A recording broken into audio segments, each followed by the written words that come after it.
Okay, hello everyone. I hope everybody's having a good championship so far. So my name is Basil Ghana. This is Nick Crispy. Hi. And we're going to be presenting on selecting gear ratios. So I was a student on Team 2337 way back in the day. Graduated from the University of Michigan. I'm now at Carnegie Mellon studying robotics. Seems appropriate. I coached 3322 for a while, and now I'm a coach for 3504. I'm Nick. I when I was in high school, I was on Team 971 from 2010 to 2013. I got my BS in mechanical engineering from UC Berkeley. During my college years, I helped out from time to time with a couple teams, but mostly helping out 971 from time to time while I was on breaks. And now I'm at CVTs studying robotics with Basel, and I'm helping out Team 3504. So we're going to go through everything from the battery to the mechanism, because all of that is important for selecting a gear ratio. So let's get started with batteries. Batteries, there's two important things about them: the max voltage that they charge up to and the internal resistance. Max voltage should be at least 12.7. That's like the kind of obvious statistic, but internal resistance is another really important one. It'll be around like the 20 milliohm range. And you might ask yourself, like 20 milliohms, that sounds like a very small amount. Why is that important? But when you're pulling, 200 amps in your robot, which is super typical, that's the difference between 11 volts going to your motors and 10. It's a big difference. So get a battery bead to measure it. Next up, breakers. They keep your robot from pulling too much amperage. And as everybody knows, a 120 amp breaker doesn't allow more than 120 amps, right?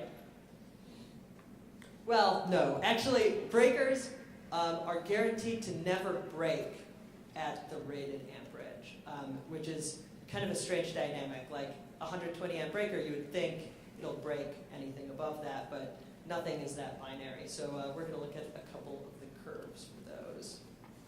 Let's start out with the 40 amp breaker. On the x-axis, you have how long it takes to trip. On the y-axis, you have the percent of rated current.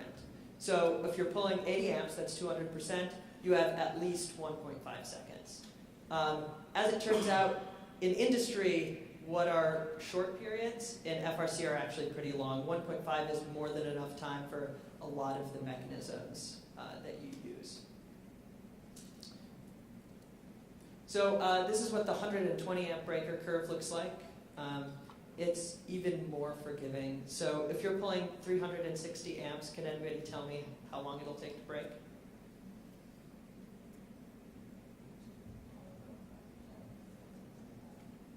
Yeah, so it's at least 5 seconds. And that's a lot of amperage. In fact, you're probably more limited by the internal resistance of your battery, causing you to brown out before you'll actually ever pop this breaker.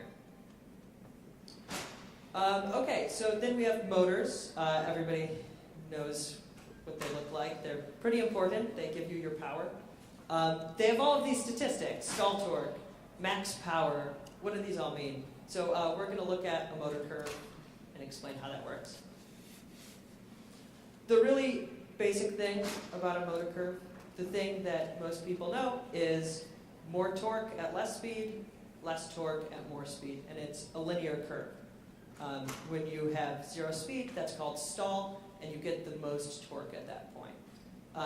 So when you have a mechanism, it'll put out the max torque when it starts out, and then eventually it'll reach a status quo where it's putting out the amount of torque that will keep it at that same speed continuously. So next off, we have current, and that is current, right? Yeah, okay. So current is proportional to torque. And what's important about this is if you're pulling too much current, you might pop your breakers. So you got to understand where you are on this motor curve, because if you pop breakers, your mechanism isn't going to move. The other thing that this demonstrates is you're putting a lot more power into your motor, at low speed situations. Because if anybody's taken a physics class, power in is voltage times current. So at stall, you're putting in the most power into the motor. And let's get the next line. This is power out. So again, anybody taking a physics class, you know torque times speed is power out. So it's actually a very differently shaped curve. The power in, it maxes out at stall, and then it slowly goes down to 0 at top speed.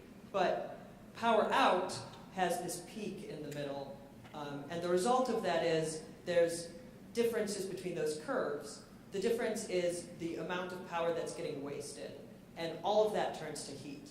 So when you're in the really high speed situations, you get more efficiency, which is our next curve.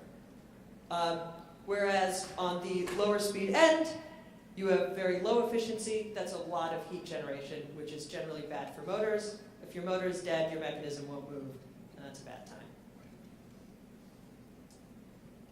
time. So that's the first general recommendation, is use motors closer to the top of their speed range than the bottom of their speed range. Another important difference in motors to understand is open versus closed. If you've seen a 775 Pro, it's open and there are fans, whereas a sim motor is like a block of steel. The big difference is a sim motor can heat up more slowly, and it also cools down more slowly. Whereas a 775 Pro will heat up very quickly and burn out, but if the fan is moving, even at some amount of speed, it'll always survive. And VEX has a lot of great motor testing information if you go to motors.vex.com. So next off, Nick is going to start talking about gearboxes. All right. So before we start talking about some example mechanisms, we're going to first just detail high-level gearboxes, so following the power cycle through the robot. So nowadays in first robotics, there's lots of different options for gearboxes, particularly ones that are commercial off-the-shelf ones. There are some considerations when you're choosing different types of gearboxes. Single speed versus shifting. Usually this is only relevant for drivetrains, but sometimes you get some fringe cases where you might want some shifting otherwise. And there's some trade-offs to both. Planetary gearboxes, VEX planetaries are really good products. There's also Bainbots and AIM-Mark ones as well. There's various input types depending on the type of motor you have and how many motors you want to have in your gearbox. And then there's also custom options. You can build your own gearboxes. This is not always worth it, especially for teams that might not have the same manufacturing resources as others. So certain teams will make certain choices for their gearboxes depending on those resources available. And it's almost always not worth going full custom because there's a lot of good options available nowadays in first. So some key suppliers to look at are AIM-Mark, VEX, lots of good options there. So there are some local distributors of those products. West Coast Products also has a number of good gearboxes, particularly for their drivetrains. And then if you're not exactly sure what you're looking for, findrobotparts.com is a good resource to start with. They have a lot of different parts that you can search up by the type of gearbox or mechanism part that you want. So if you really need kind of a starting place to go, that's a good place to look.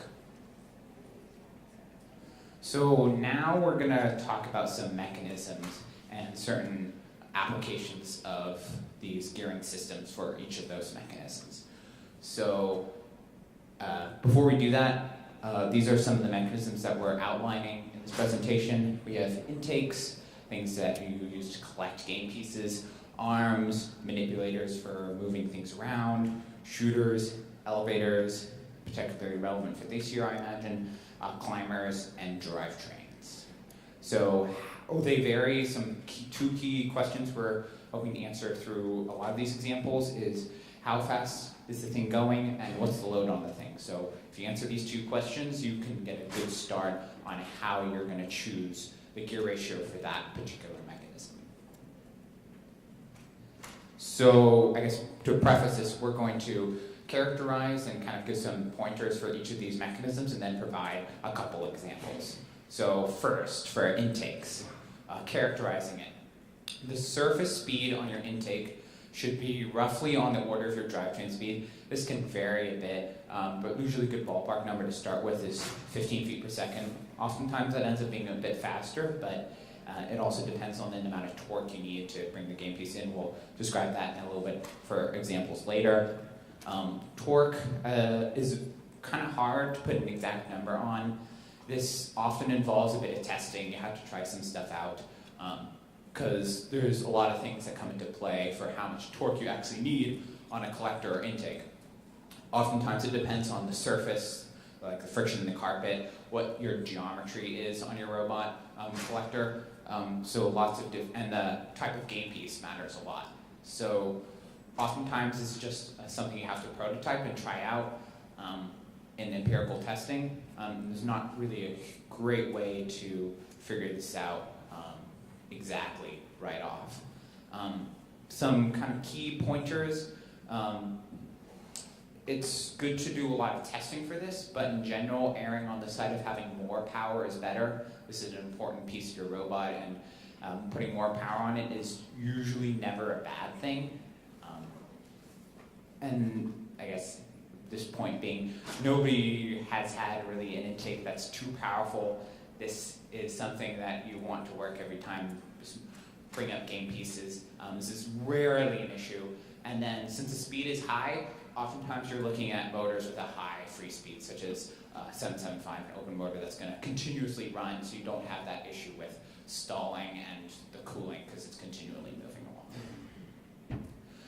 Okay, so here are some examples. One is 1114's robot in 2014. You can see here, there's a picture and some of the CAD model. This is a upside down top view of their robot here. They use two FART 50 motors, first at a 4-to-1 gearbox reduction, then a 30 to 18 pulley reduction on a 2-inch roller on the outside here. They had those two motors, a total power of about 380 watts. They had 25 feet per second surface speed on that roller, basically calculated off of those gear ratios there, and 45 foot-pounds of stall. So pretty fast roller speed going out there to suck up those balls, and that torque being based on some empirical testing that they did to make sure that they could collect balls well. Another example, 118's robot in 2017. They used one Bainbot 775, again, similar type of motor, on a 4-to-1 gear reduction, then a 1-to-1 on the pulley, on a 1.75-inch roller on the outside end, 246 watts, and about 25 second free speed again, and 29 foot-pounds of stall. For these balls, you didn't need quite as much torque to bring them up. They discovered that in their testing, but you still wanted a pretty fast surface speed on your intake in order to collect those balls pretty quickly. Okay, moving now to arms. So characterizing that. The speed of an arm is on the order of about 90 to 180 degrees per second. This is pretty slow, especially in comparison to intake speeds. Just kind of imagine your robot arm going up. This is a lot slower than surface speed of an intake roller going round and round and round. So you're kind of operating in a completely different range in terms of gear ratios. So, and another key aspect of this is remember that a lot of the time, if you want to score anything with this arm, it's going to be stationary for that moment where you're placing things. So a lot of the time, it's going to be spent at 0 speed. So you have to design things accordingly. So torque also depends on the weight at the end of your arm. Torque is the amount of weight you have here, force, and the length of your arm. So a few key things to keep in mind are minimize the weight of that mechanism here. If you can avoid it, minimize the length along the arm here to minimize that torque. Some other points here. Pneumatics are also a pretty good option for arms if you can design the geometry right. Motors aren't necessarily always the best for keeping things stationary, particularly the open motors. And pneumatics provide a very simple option in a lot of cases. And we'll have examples of both later on. Another point here, just to kind of give people a ballpark estimation for speeds and gear ratios. The sim free speed mapping to 180 degrees per second is a 177 to 1 gear ratio, so that's a fair amount of reduction. So no matter what you're gonna do, getting that free speed low ends up being a lot of gearing, and that's sometimes difficult. So there's a few different ways to manage this, and we'll go into a couple details. So 971's robot is an example of a custom gearbox here with a lot of reduction. So it's a 1775 motor, about a 4.7 to 1 pulley reduction on the first stage, an 18.3 to 1 gear reduction on the second stage, I guess in 2 stages, I think, yeah. And a 3.41 to 1 sprocket reduction. So that's a lot of custom and complicated gear reduction. It ends up being about 350 watts for that one motor. Still, with all that reduction, it only ends up being 373 degrees per second free speed. Remember that free speed on a 775 Pro is pretty high. And then about 158 foot-pounds of stall at the end of that arm. This is not always the best way to do it, but kind of an example if you want to do custom with that particular motor arrangement, ends up being a fair amount of gearing. And if you have those resources and kind of design knowledge to do that, it can be an option, but it ends up being pretty complicated. There are other options for getting certain reductions. This is, again, a different mechanism. This is 1114's robot again in 2014 for their arm mechanism. They use one bag motor at a 50 to 1 gearbox reduction initially on that planetary, and a 7 to 1 gear reduction further on that arm. Ended up being 150 watts for that motor, 226 degrees per second based off of the free speed, and 111 foot-pounds of stall. Oh yeah, so that 7 to 1 gear reduction here is the custom gear here output from this VersaPlanetary into this custom gear that's built into their arm there. So if you don't have the particular gear ratio that you want, what a lot of teams will do is like water jet or cut out custom gears for those particular gear ratios that they want. In this case, it was useful because they needed a pretty big gear there, but didn't necessarily need the full travel around, so they just created a gear for that half the rotation there, and it ended up working out quite well for them. Here's an example of using pistons for an arm. This is 2337's 2012 robot. They use 2 3/4 bore cylinders. One key point for using pneumatics is figuring out what the worst case angle is, basically the angle that gets you close to 0. Normally when you're using pneumatics, you want to keep the angle of the pneumatics as perpendicular as possible, as close to 90 degrees, because that's where you have the maximum force from your piston. In this case, it was 12 degrees, which is pretty flat. So normally you'd want to make sure this is a bit higher. In this case, it didn't make too much of a difference because there's not that much load on this. It's a pretty light mechanism. I was able to pull it out fine. And a 15-inch stroke for this. Keep in mind for pistons, your force is going to be dependent on your pressure, so your working pressure is 60 psi, and the size of the bore. The area of that bore determines how much force you can apply with your piston. So resulting in that was 0 watts, keep in mind, so it's no motors. And then I guess another example for a piston mechanism is 254's robot. So even very good teams use pistons for certain mechanisms. Similar setup, 2 1.5 bore pistons, 7-degree worst angle, so this is a lot closer to 9 degrees, this is a lot better. 5-inch stroke is pretty nice and short, and for their arrangement they had 66 foot-pounds of force, worst case, based on that angle. This is the 2014 robot from 254 for their arms here, so they had pistons here and here. So you've decided that you really want to gear an arm. You decide pistons just aren't for me, and I really want to use motors because motors are cool. So what do I need to keep in mind? Getting your torque in the right region is pretty key. So Some key things to keep in mind. Ideally, your arm's not going to move even if you're applying no power to this. There's ways to do that basically through your friction in your system. A lot of gearboxes will still have a bit of friction in them so that if you're holding it out, they won't move very much or at all. So you can take advantage of this and this inefficiency. So if you're using a few stages, your torque is going to be 5 to 10 times the peak gravitational force. You're good. Alternatively, if this all doesn't work, you can introduce inefficiency to your system. Worm gears are very inefficient, even worse than those typical spur gears that lose about 5% of their transmission efficiency going on. Worm gears go around like 60, 70% more like. So this isn't typically too much of a problem if you're doing this because arms are moving pretty slow in most FRC applications.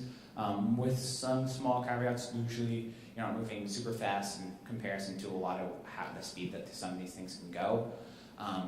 So usually you can provide more than enough power to move it at that speed no matter kind of what gearing arrangement that you have. So as I alluded to before, one good way of kind of proceeding in this last part is minimize the peak force that you need. So making the arm short and light is always a good thing. So you minimize the force and torque. Putting heavier things close to the rotation joint, kind of keep in mind where you're going to put your motors for maybe if you have a collector at the end of an arm, moving those motors as far back as possible is a way to minimize that torque. And counterbalancing is also a good option. So with that in mind, here is an example of a counterbalanced arm. This is 67's arm from 2014. This is pretty high powered, but it's also pretty well counterbalanced. So notice how they have their pivot point here in the middle of their robot, so that when they're moving the arm back and forth, there's a pretty even amount of torque on either side. So that way they can move through the range of motion pretty quickly and without as much force applied to that. This is the gearing ratio that they ended up. Notice it's pretty high powered and reasonably fast. 500 watts of power on this thing. It still doesn't include the fact that they did a good job counterbalancing in the design. And now Basil's going to talk to you more about shooters. Okay, now back to things that are fast. Shooters tend to run pretty fast. Usually they're going to be in the range of a few thousand RPM, and that has a lot of implications for what kind of gearing and motors you're going to use. Like in a lot of these applications, it's really hard to tell what the torque you're going to need is. Like intakes, you can kind of throw power at it, but one really good estimate to start off with is just based on power. So you know how much power you're putting into a game piece, because you can guess how much velocity it needs to get to its goal. So if you take the basic physics equation, 1/2 times mass times velocity squared, that's how much energy you need to put into that game piece in order to get it to your goal. And if you multiply that by the number of game pieces you're shooting per second, that's a power. So if you know the amount of power you need out of your motor, if you multiply that by some safe factor, say 2 or 3, that's a pretty good guess of what power to start off with for your shooter. Definitely you should use an open motor. If you used a closed motor, a sim or a mini sim, even if you're near that high efficiency range, they're going to heat up over the course of a match. And it's just, like, they're moving so fast you might as well use an open motor because they're really in no danger. And often a single reduction will be enough reduction for your shooter. And one final point is if you don't want to use so much motor power, you can put in a flywheel that'll store energy for you and then impart it into the game piece when the game piece goes through the shooter. So here's a good example. Team 610, World Champion 2013. They actually did use closed motors in this case.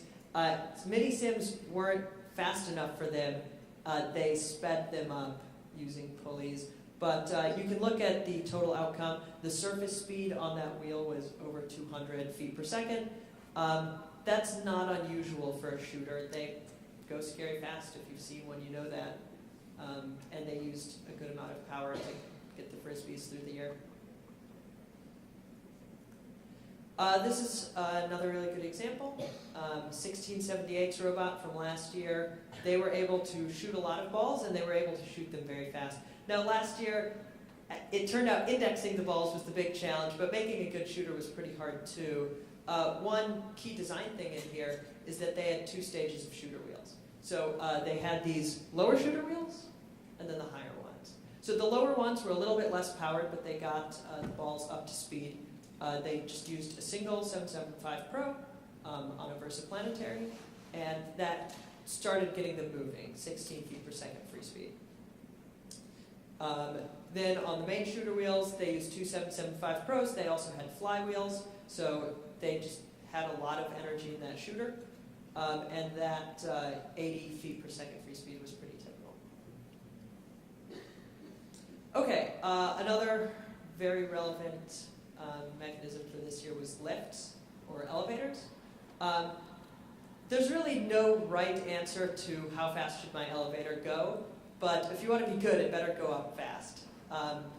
One key thing is that drivers can usually make up a little bit of time of elevator speed by moving it while they're moving. So if you can get up to your target speed in about 1 second, you're really not slowing down your drivers very much. So in a case this year, let's say you have a 1.5-inch sprocket, you need to get up to 6 feet. You can expect that your gearbox output needs to be going about 1,000 RPM. If it sounds fast, that's because it is. Elevators should go fast. The torque depends on 3 things. You've got the weight of the thing you're lifting, the amount of friction in your elevator, and your winch size or sprocket or whatever you're using to drive this. Counterbalancing is a great step. I highly recommend counterbalancing, especially with heavy objects. But you have to keep in mind that the only thing that it'll eliminate is the gravitational force. You still have the friction, and you still have to accelerate whatever mass you have on your lift. So minimizing that lifted weight is really important. Especially when you have a 2-stage lift, then one of your stages entirely has to be lifted. So the lighter that is, the better. Another key thing, similar to arms, elevators often have to stand still, and it's better not to have to do that using motor power. So if you have a holding solution, if you've eliminated gravity, your lift won't move. Or you can include a mechanical brake. Many teams had those in 2015. If you do that, then an open motor is a good choice because you're moving relatively fast. Alternatively, you can use a closed motor like a sim and use motor power to hold your lift in place. So here's one really good example from this year, Team 4362. I can't remember what division they're in, but I keep meaning to go watch them because their lift is crazy fast.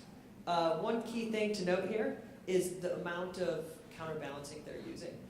So every single one of these strands is actually a constant force spring. There's about 9 of them on there.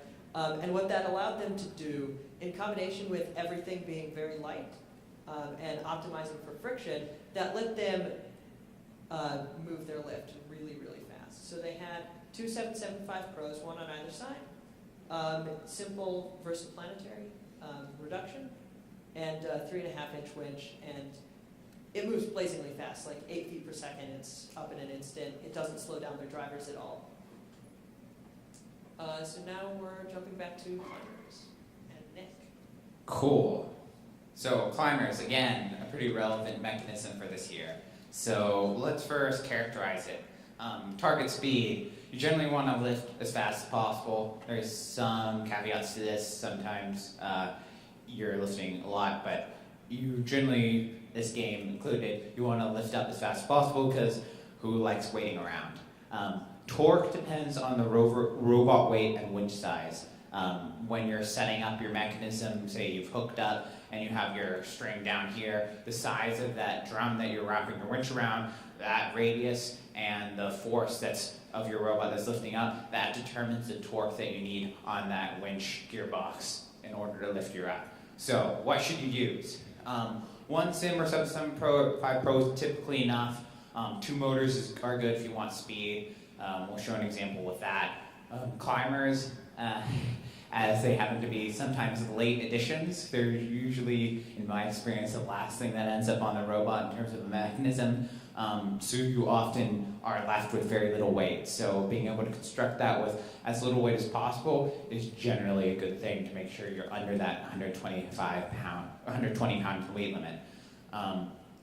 That means oftentimes you're using open motors instead of the big heavy sealed motors, and minimal reduction.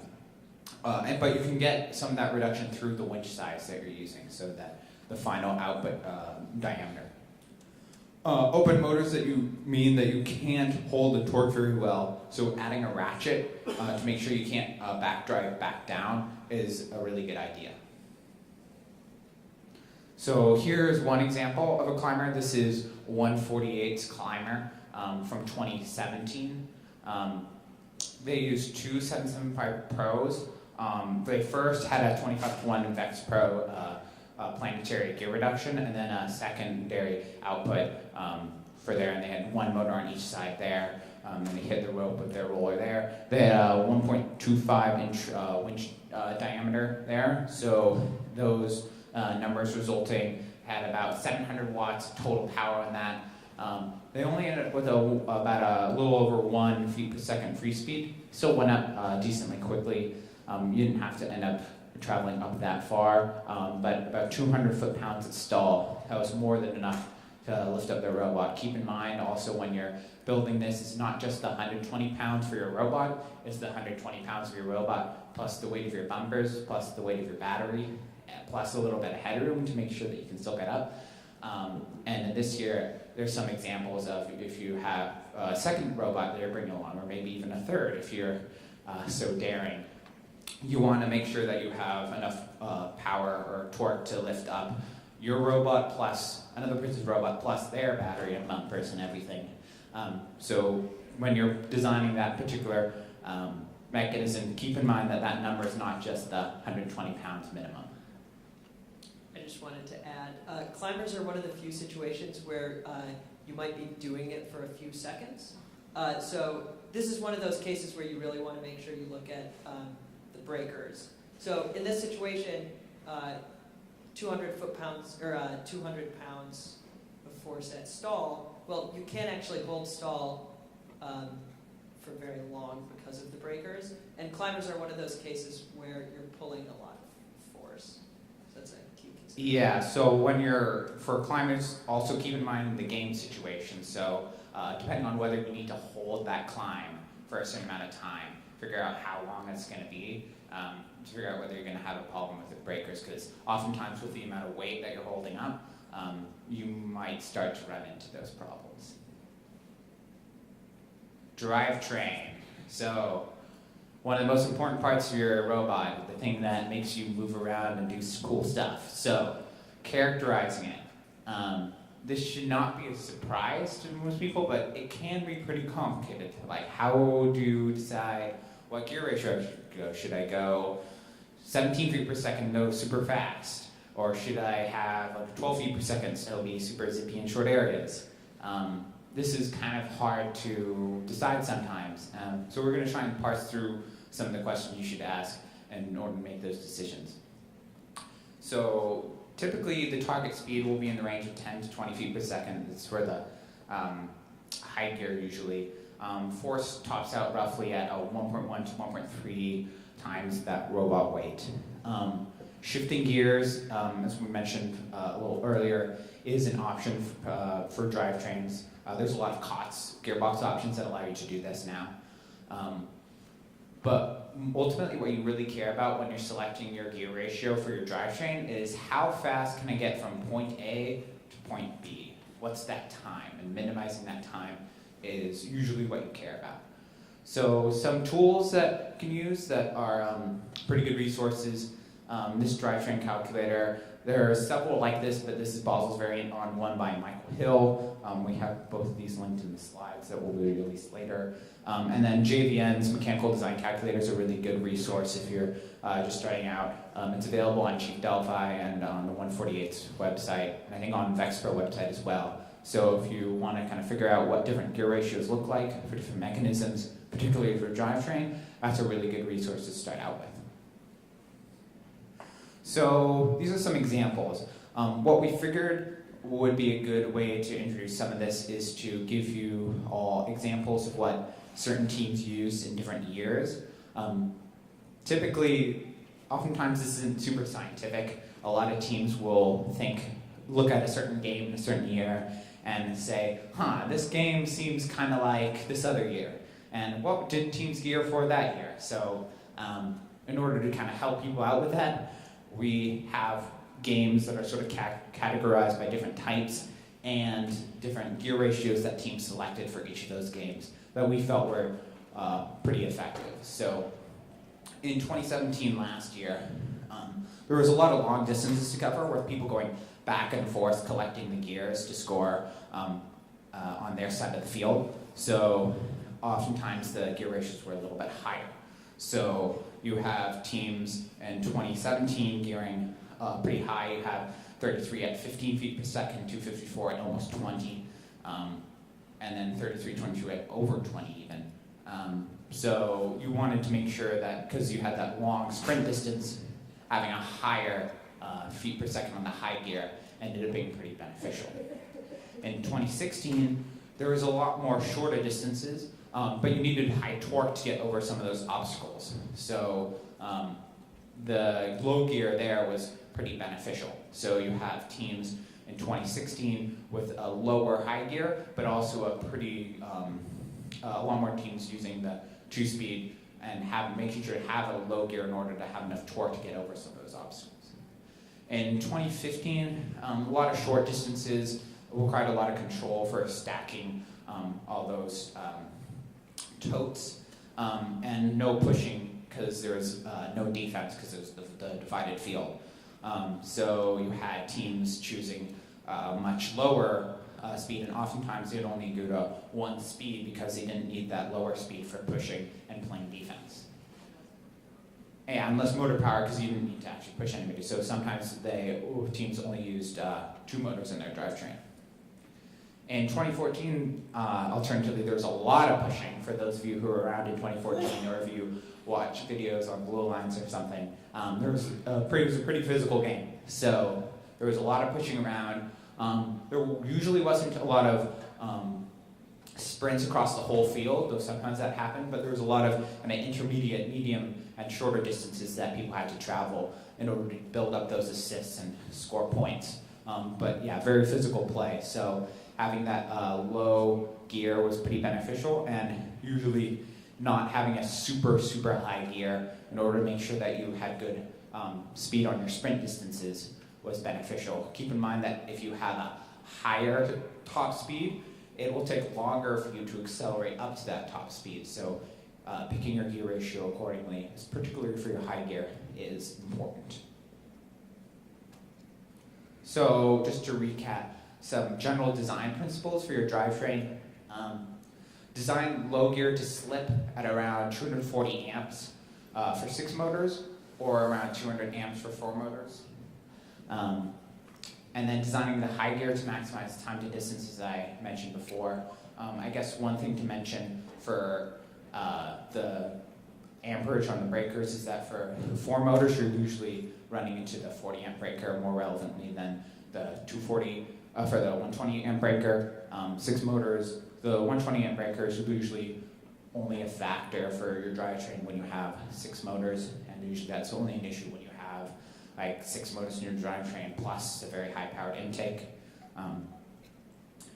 But moving on, so for high gear and low gear, if you decide to do 2 separate gears, if these 2 numbers are pretty close together, it's probably just more worth it to pick one and put it somewhat in the middle.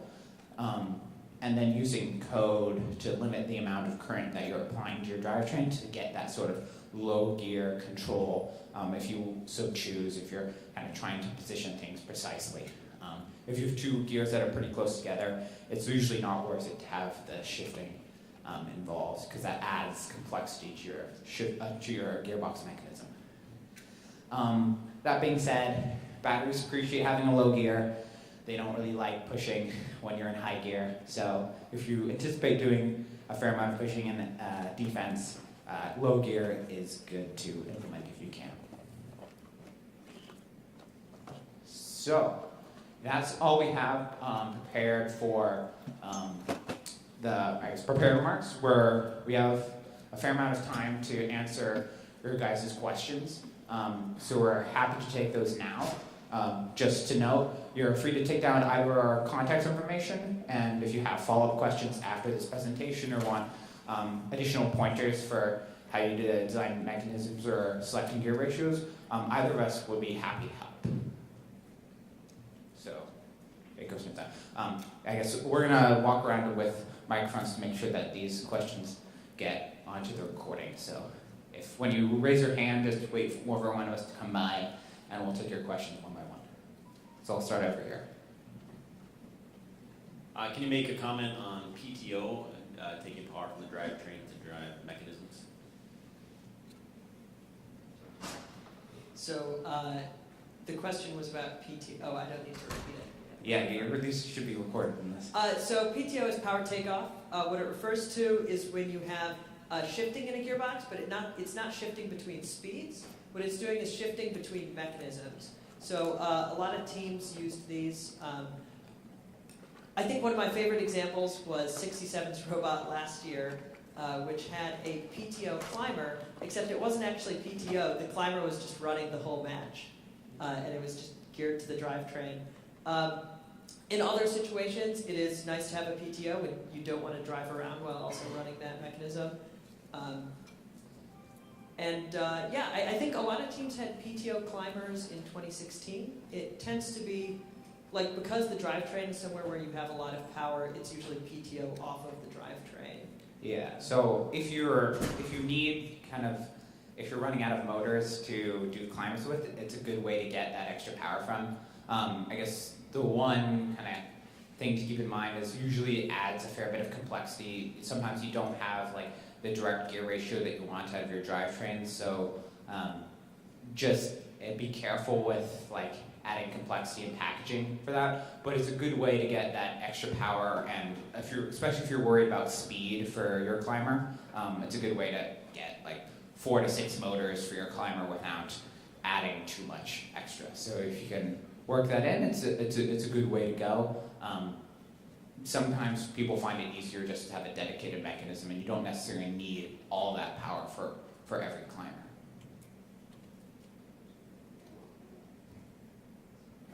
So I'll take one over here. Could you please explain like CVTs as well, like continuously variable transmissions, and like would you recommend them and all that? I think that's a question for you. CVTs. Why a question for me? So CVTs, for those of you who don't know what a CVT is, it's a continuously variable transmission. So the idea behind this is that you don't have, for like most shifting applications, you have 2 speeds. You have a low and a high, or a lower and a higher. For a CVT, it's continuously variable, so you can get, in theory, an infinite amount of gear ratios in between your low and your high end. I guess I don't have any personal experience building one myself. I would recommend you talk to 1640. I guess my one point of advice is that in some applications, I think they could be very useful. I think in most FRC applications, it adds a level of complexity that is probably not worth it in most cases. That doesn't necessarily mean that you shouldn't pursue it. If you do pursue something like a CVT, there's enough complication that I would definitely recommend building up a prototype in the off season before trying out anything in the build season. But yeah, I think in most FRC applications, you don't get, I think, the full benefits of it. Oftentimes, simpler mechanisms that just get you like either 2-speed or even 1-speed. Mostly in drivetrains, if you do a standard 2-speed transmission, you get 90% of the functionality for a lot less of the complexity. So I just be warned that it's going to be more complicated, and you might get a little bit more benefit. So just keep that in mind when you're making those decisions. I think there was a question over here somewhere. Wow, this microphone's going out. To be clear, the question was from Nick, or was for Nick because he's from 971, and they make unnecessarily complicated robots.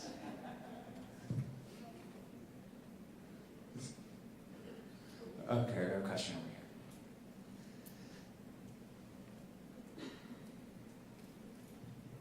Which motor do you prefer, a 775 or a sim? I can take this one. Alright. Anywhere I can use a 775 Pro, I'm going to use it. Like, they're just so much lighter that it's I don't know, they're very nice motors. The main complaint about them is the really fragile terminals on the back, but now there's like 2 different companies that make these products that you can solder on.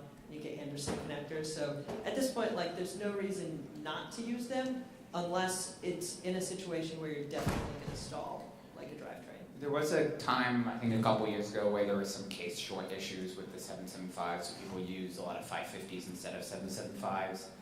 For those of you who aren't that familiar with the motor terminology, 775s are the slightly bigger versions of the 550 motors, and there were some case shorting issues where the 775 motors would fry. That is not the case anymore. 775s are great motors. They're basically the same power as a sim, I think, now. And they're lighter, so the main difference there is sims are heavier, have a lower free speed. 775s have a higher free speed and are open motors. So depending on your application, if the application's gonna be stalling a lot, that's when you might want to use a sim because it's the sealed motor, so it doesn't need to spin to cool down. For almost everything else, the 775 is better.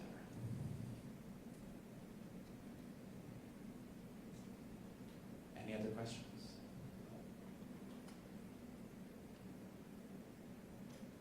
Going once. Oh yeah, we have one there. Raise them high because I can't see very far and all these people. Is there any significant difference between the 775 Pro provided by Vex and the 775 Redline provided by HandyMark? Because I looked at the specs during my build season and I didn't see any real difference. As far as I'm aware, it's the same motor with a different coat of paint. I have no inside information whatsoever, but all information that's out there points to same motor, different coat of paint. Also, I think when they burn out, they smell different. I swear to God, it's the most bizarre thing, but I think red lights have a more pungent odor. That's an interesting point of comparison. Do you have a question or comment? The Redline, they claim because their gearbox is mounted differently, allows more air through the front of the motor, where the Vex actually covers those air ports. We have 775 Pros that burn up 10 times faster than the 40 amp breaker opens. So we're moving away from them just for that reason. It's interesting. Yeah, I haven't heard too much about the differences. As far as I'm aware, they're virtually the same, but you're welcome to do your own research otherwise. Any other burning questions? I guess while we're standing around, there is a little bit of, like, they do need motors to go through them to cool. I think the HandyMark gearboxes specifically have more space in the front that lets air through, like the 57 Sport, which I've heard 0 complaints about, which is impressive for a first-year gearbox. Usually there's some problems that have to be worked out. That one's quite good. Yeah, it has those channels for air for cooling. All right. Any other questions? Well, thank you for coming. Like we said, feel free to.